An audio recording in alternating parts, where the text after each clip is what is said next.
जो पार्टी के कर्मठ कार्यकर्ता है, जो 20-20 साल से, 30-30 साल से, 40-40 साल से लगे हुए हैं, उन्हीं पे भरोसा जताए जो दल बदलुओं को टिकट ना दे।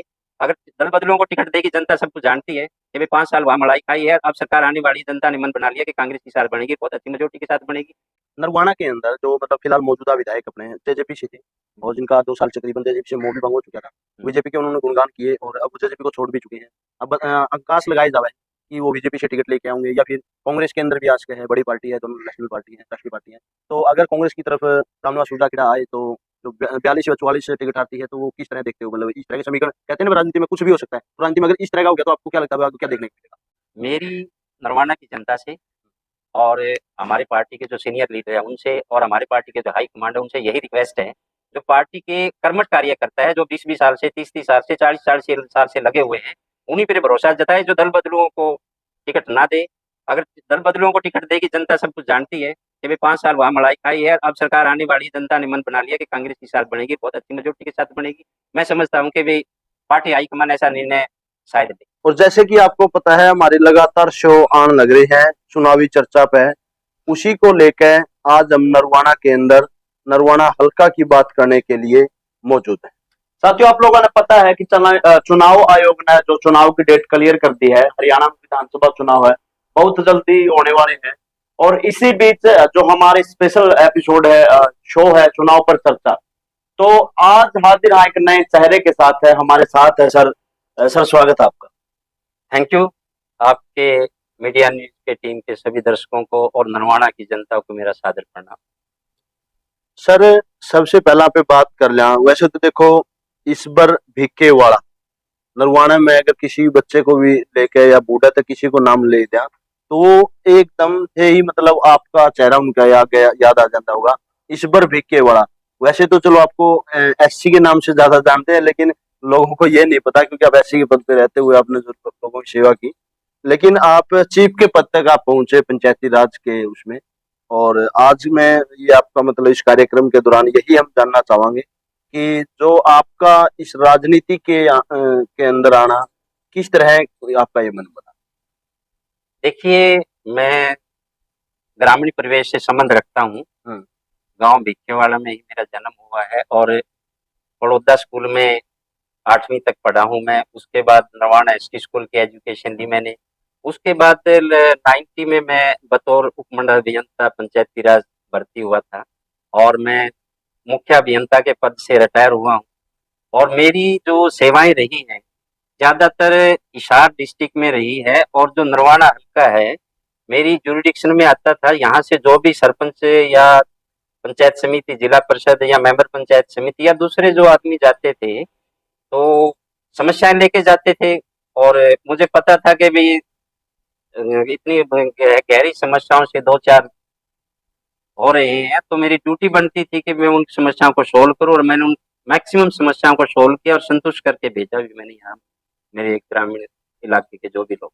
जी सर, आप इतने बड़े पद से रिटायर्ड हुए तो चुनाव लड़ने का मन क्यों बनाया और कांग्रेस पार्टी ही आपने क्यों? देखिए, चुनाव लड़ने का मन क्यों बना इसके पीछे भी बहुत बड़ा कारण है। जब मैं यहाँ जब भी कभी आता था किसी सामाजिक फंक्शन में या कोई सांस्कृतिक प्रोग्राम था या कोई दूसरे प्रोग्राम थे, सुख दुख में शामिल होने के लिए आता था, तो मुझे जो नरवाना हल्के की हालात थे बहुत ही भयावह लगते थे। और यहाँ लगभग 15 साल से तो जो भी नुमाइंदे रहे हैं किसी भी पार्टी के रहे हैं, उन्होंने नरवाना के विकास की तरफ या मूलभूत सुविधाओं की तरफ कोई उन्होंने ध्यान ही नहीं दिया, या तो उनको जानकारी नहीं थी या वो इलाके के लोगों को कुछ सुविधाएं देना नहीं चाहते थे।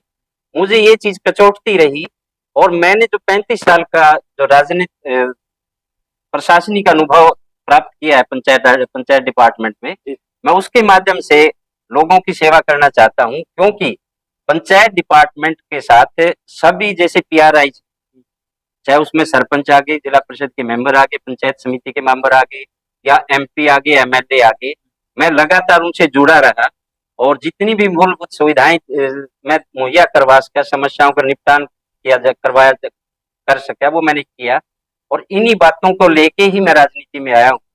तो मैं जब भी मेरे पास गांव के लोग जाते थे या नरवाना हल्के के लोग जाते थे या दूसरे लोग जाते थे, सिर्फ एक हल्का नरवाना तक सीमित नहीं रहा मेरा। जब मैं एससी था तो 5 डिस्ट्रिक्ट होल्ड करता था, चीफ इंजीनियर था, पूरा स्टेट होल्ड करता था। जब मैं आता था नरवाना में देखता था कि भी नरवाना की हालत है जो 90 के 90 हल्कों में सबसे दुर्गति है। और जहां तक के पिछड़ेपन की बात है, मेवात एरिया हमारा सबसे पिछड़ा हरियाणा का। और मैं कहूंगा जो आज जो हालात बने हुए हैं, आज मेवात से भी बदतर हालत बनी है नरवाना के, इसमें कोई दो राय नहीं है, आप भी देख रहे हैं। तो देखो जी, जैसे कि आपने कांग्रेस पार्टी ही चुनी है और कांग्रेस पार्टी की फिलहाल बात कर लें, विधानसभा चुनाव बिल्कुल मतलब भाई जो डेट भी आ चुकी है और जल्द ही टिकट की घोषणा होनी है।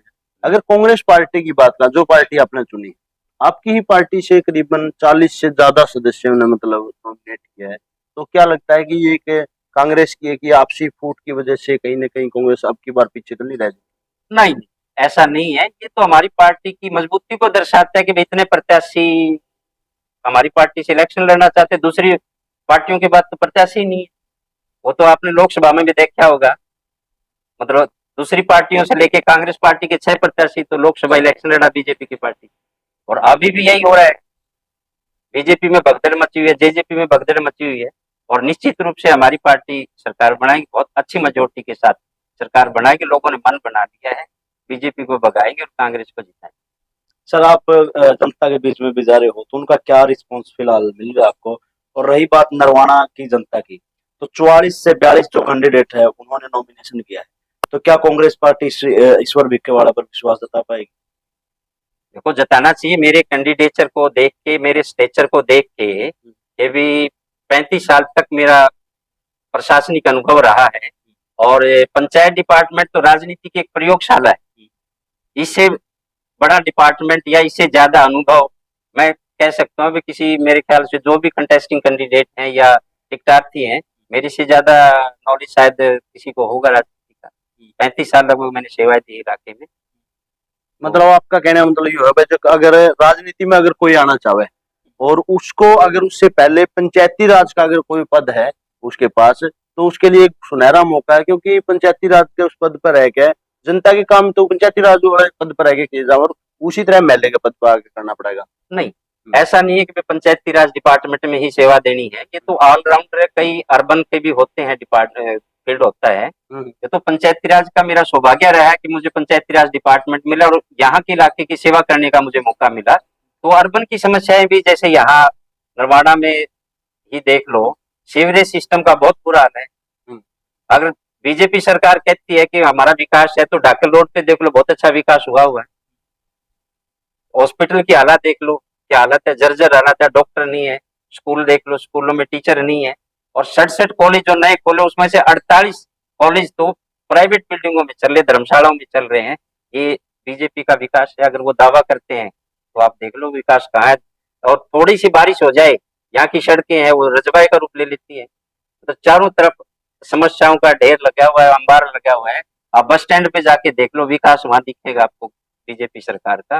नाला भरा पड़ा है, कूड़ा कचरा भरा पड़ा है। आप विकास देख लो, आप अपनी आंखों से देख लो। तो बेसिकली सर, आपके क्या मुद्दे रहेंगे अगर जनता आपको ये मौका देती है और नरवाना का विधायक बनाती है, तो आप किन मुद्दों को लेकर, मतलब क्या क्या आपने बेसिकली परेशानियां नरवाना के अंदर देखी? देखिए, यहाँ बहुत ज्यादा परेशानी है। सबसे पहले तो जो शहर की जो सीवरेज सिस्टम है, वो बिल्कुल भी फंक्शनल नहीं है। बिल्कुल बेतरतीब तरीके से सीवरेज सिस्टम डाला गया है। कॉलोनी काट दी, 2 एकड़ की, 4 एकड़ की, 1 एकड़ की भी। उसका प्लान के हिसाब से सीवरेज का डाया, पाइप का डाया कितना फुट का हो, वो डिस्चार्ज ले लेगा नहीं ले लेगा, ये बिल्कुल किसी ने भी ध्यान नहीं दिया। यहाँ की में चाहे हमारे इंजीनियर थे या प्रशासक थे, तो धीरे धीरे आबादी बढ़ती गई, सीवरेज सिस्टम ओवरलोड होता गया। एक प्लान्ड वे में सीवरेज सिस्टम डलना चाहिए यहाँ का, और फ्यूचर एक्सपेंशन के साथ भी, ताकि 40-50 साल में आने वाले समय में जो आबादी बढ़ेगी, तब भी हमारे शहर के लोगों को दिक्कत ना आए। और दूसरी समस्या, यहाँ जो सिविल हॉस्पिटल है, वो उसकी हालत बिल्कुल जर्जर हो चुकी है। तो इसको अच्छा ढंग का तोड़ के दोबारा, क्योंकि बिल्डिंग कंडम हो चुकी है यहाँ की, तो इसको तोड़ के नई बिल्डिंग बनाई जाए। अच्छे सुपर स्पेशलिस्ट डॉक्टर हो, एडवांस टेक्नोलॉजी हो, टेस्टिंग के इंफ्रास्ट्रक्चर हो, यहाँ पे इक्विपमेंट हो, ताकि हमारे लोगों को एकदम से जो इमरजेंसी में कहीं बाहर ले जाना पड़ता है, हिसार ले जाना पड़ता है या दूसरे शहरों में ले जाना पड़ता है, तो वो दिक्कत आए ना। तो नरवाना शहर में अगर ये मूलभूत सुविधाएं, हेल्थ फैसिलिटी अवेलेबल हो जाए तो मैं समझूंगा इससे कि भी हमारे नरवाना हल्के के लोगों को काफी विकास, सॉरी, दुख तकलीफ कम झेलनी पड़ेगी, और साथ ही साथ आसपास के लोग भी यहाँ फायदा उठा सकेंगे हेल्थ सुविधाओं का। नरवाना के अंदर जो मतलब फिलहाल मौजूदा विधायक अपने जेजेपी से थे और जिनका 2 साल से करीबन जेजेपी से मोह भी भंग हो चुका था, बीजेपी के उन्होंने गुणगान किए और अब वो जेजेपी को छोड़ भी चुके हैं। अब आकाश लगाए जावे कि वो बीजेपी से टिकट लेके आएंगे या फिर कांग्रेस के अंदर भी आज के है, बड़ी पार्टी है, दोनों नेशनल पार्टी है, राष्ट्रीय पार्टी है। तो अगर कांग्रेस की तरफ रामनिवास सूर्यकिला आए तो जो 42 या 44 टिकट हारती है, तो वो किस तरह देखते हो? मतलब इस तरह के समीकरण, कहते हैं ना राजनीति में कुछ भी हो सकता है, तो राजनीति में अगर इस तरह का हो गया तो आपको क्या लगता है आगे क्या देखने को मिलेगा? देखिए, मेरी नरवाना की जनता से और हमारे पार्टी के जो सीनियर लीडर है उनसे और हमारे पार्टी के जो हाई कमांड है उनसे यही रिक्वेस्ट है, जो पार्टी के कर्मठ कार्यकर्ता है, जो 20-20 साल से, 30-30 साल से, 40-40 साल से लगे हुए हैं, उन्हीं पर भरोसा जताए। जो दल बदलुओं को टिकट ना दे, अगर दल बदलुओं को टिकट देगी, जनता सब कुछ जानती है कि भाई 5 साल वहां मलाई खाई है, अब सरकार आने वाली है, जनता ने मन बना लिया कि कांग्रेस की सरकार बनेगी, बहुत अच्छी मेजोरिटी के साथ बनेगी। मैं समझता हूँ कि भाई पार्टी हाईकमान ऐसा निर्णय शायद ले। सर, नरवाना के अंदर एक बिनान खाप का भी अलग रुतबा है और आप भी बिनान खाप से ताल्लुक रखते हैं और बिनान खाप से टिकट आती है, चाहे वो विद्या रानी हो, चाहे राममेर दनोता हो या फिर ईश्वर सिंह भिखेवाड़ा का नाम आता है। तो क्या लगता है, वो कहावत है कि गोड्डा तो पेट कान लोबिया करे, तो बिनान खाप का क्या कुछ रवैया रहेगा अगर ईश्वर सिंह भिखेवाड़ा को टिकट? देखिए, अगर मुझे पार्टी टिकट देती है, मेरे पे भरोसा जताती है, नैन खाप का तो समर्थन मिलेगा ही मिलेगा, लेकिन मुझे शहर से भी और जो दूसरे एरिया से वहां भी बराबर रेस्पॉन्स मिलेगा मुझे। मैं समझता हूँ कि भाई कोई कमी कहीं से रहेगी नरवाना हल्के में, ओवरऑल समर्थन मिलेगा। सर, लास्ट में हमारे चैनल के माध्यम से जो हल्के की जनता है और वो हमारे दर्शक हैं, उनको क्या कुछ संदेश आप देना चाहोगे? मैं यही कहना चाहूंगा कि भी जो भी कांग्रेस पार्टी का प्रत्याशी आए, वो सड़क से सदन तक लड़ाई लड़ना जानता हो और लोगों की समस्याओं को पुरजोर तरीके से सदन में उठाए, ऐसे विधायक को चुन के भेजे। क्योंकि पहले चाहे पृथ्वी नंबरदार जी थे, चाहे रामनिवास सूर्यकिला जी थे, 15 साल से उनको चुन के देख लिया है और 15 साल से नरवाना इतना पिछड़ गया, जहां शमशेर सिंह सुरजेवाला जी और रणदीप सिंह सुरजेवाला जी छोड़ के गए थे, उससे आगे कोई विकास की एक ईंट भी नहीं लगी। मैं आपके मीडिया चैनल के माध्यम से यही कहना चाहूंगा, जो एक कॉम्पिटेंट कैंडिडेट है उसी को विधानसभा में चुन के भेजे, तभी इस इलाके का भला हो सकता है, क्योंकि वो अच्छे से वकालत करके समस्याओं का समाधान करवा पाने में ही सक्षम। बहुत बहुत धन्यवाद आपका ईश्वर जी। तो फिलहाल हमारे साथ नरवाना हल्का से, जो कि कांग्रेस की ओर से जो आपने टिकट आर्थी कैश कहा, जो वैसे तो 44 करीबन जो कांग्रेस के अंदर टिकट आर्थी हैं, और देखते हैं समय पर किसको ये टिकट की बाजी कौन मारता है। तो फिलहाल हमारे साथ ईश्वर भिखेवाड़ा, वैसे एससी के नाम से ज्यादा जानते हैं ईश्वर जियों को, क्योंकि इनका लगातार ग्रामीण क्षेत्र से जुड़ाव रहा है और इतने बड़े पद पे, चीफ के पद पे होते हुए भी इन्होंने कभी मतलब गांव की जो भूमि थी उनको नहीं बोला और जो हल्के की भूमि थी उनको नहीं बोले और अपनों के बीच में ही रहे हैं। तो ईश्वर सिंह भिखेवाला चीफ साहब हमारे साथ मौजूद थे। इनके विचारों को लेकर आपकी क्या कुछ राय है, आप कमेंट सेक्शन में जाके अपनी राय जरूर रखना। अगली वीडियो तक हमारे को इजाजत, फिर मिलेंगे एक नई वीडियो के साथ। आपका अपना धन्यवाद।